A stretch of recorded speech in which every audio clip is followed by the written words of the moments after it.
This marriage cemented the famous love story and turned the princess into a queen. On September 18, 1964, royalty from all over Europe gathered in Athens to watch the continent's new monarch marry a bride who had just turned 18. The romance of Constantine II of Greece and Maria of Denmark has since survived political crises and exile. Here's a look at a truly royal wedding. Their journey to the altar began 5 years earlier when then-crowned Prince Constantine, the only son of King Paul and Queen Frederica of Greece, accompanied his parents on a state visit to Denmark. There they were received by King Frederick IX and Queen Ingrid and their 3 daughters, including Anne-Marie. 2 years later, Constantine and Anna Maria met again in Denmark, and by the time she acted as bridesmaid to his sister Sophia in Athens in May 1962, the couple were in love. That summer, the Crown Prince of Greece proposed to his Danish princess, but her father had other ideas regarding marriage. King Frederick insisted that his daughter, who was only 16 years old, must complete her education before the wedding took place, and the couple also had to wait to announce their engagement publicly. Confirmation that the couple would finally marry came on January 23, 1963.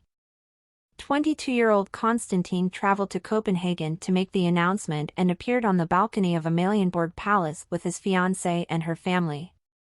The wedding was supposed to take place in 2 years, however, the death of King Paul in March 1964 turned Constantine into a monarch.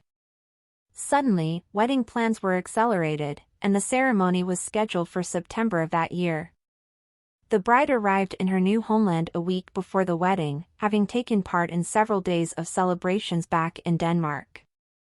A few days before the wedding, a gala dinner was held at the royal palace for the couple's royal guests. By the time Princess Anne Maria entered the capital's Cathedral of the Annunciation in Athens on the arm of her father, she had already converted to the Greek Orthodox faith. The wedding ceremony took place in front of approximately 1,200 guests, including the Prince of Wales.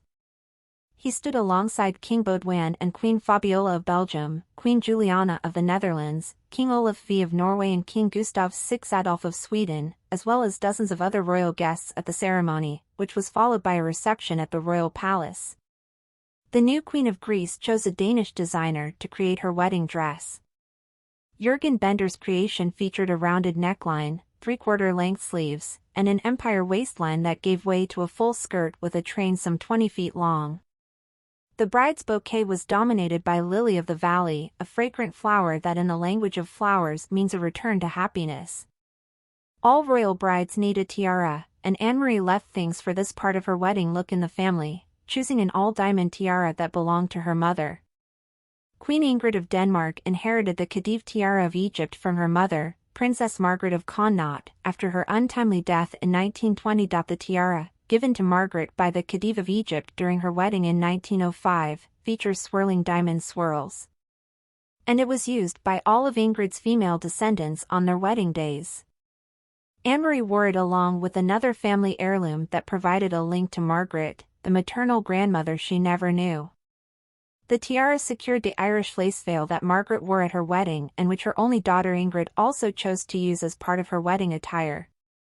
Constantine and Anna Maria shared a very romantic royal love story, and the fairy tale atmosphere continued as they went on their honeymoon to Corfu. Reality set in very soon after their return, as political unrest in Greece led to Constantine's turbulent and bumpy reign, which ultimately led to exile. But their royal wedding remains a highlight in a story that continues to captivate.